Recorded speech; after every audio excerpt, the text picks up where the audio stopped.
আসসালামু আলাইকুম। আমি মেঘলা রহমান, আমার বোন লাবণী রহমান।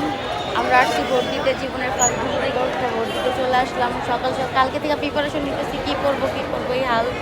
তো ভোট দিতে আসলাম, ফিলিংসটা কেমন বুঝতে পারতেছি না, কীরকম লাগতেছে, বাট আনন্দ লাগতেছে, বাট একটু মন খারাপ। সবাই জানো আই হ্যাভ কেন, ঠিক আছে, বলার মতো কিছু নাই। আগে যখন আমি ভোট দিতে আসতো ভাবতাম যে ভোট দিতে যাব, এখন দেখি কি আস্তে আস্তে নিজেরই ভোটের সময় আসলো, কিন্তু মনটা ভালো না। অনেকে ভোট দিতে আসছে, দেখাচ্ছি সবাইকে, সবাই দেখো দেখো অনেকে ভোট দিতে আসছে, ঠিক আছে।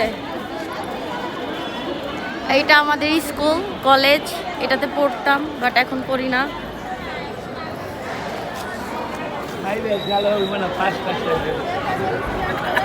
হাই গাইস, এই যে আমার খালা ভোট দিতে আসছে।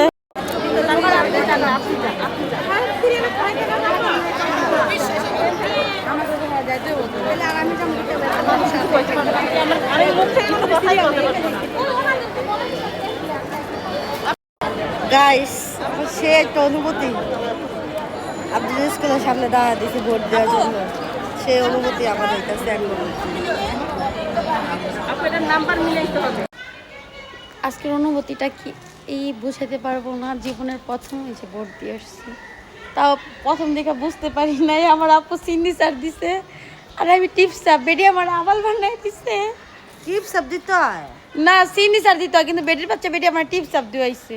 মনে করছে আমি অশিক্ষিত, আমি যে ইংলিশও পারি বেডিটা জানে না। আল্লাহ লেহাস তো সিগনেচার করছ নাই।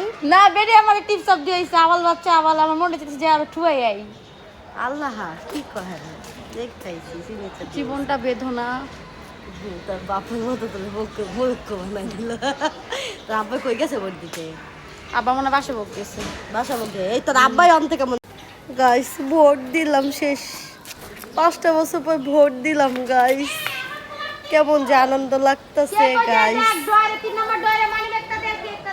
দেখ 3 তলা দাদার কথা কয়।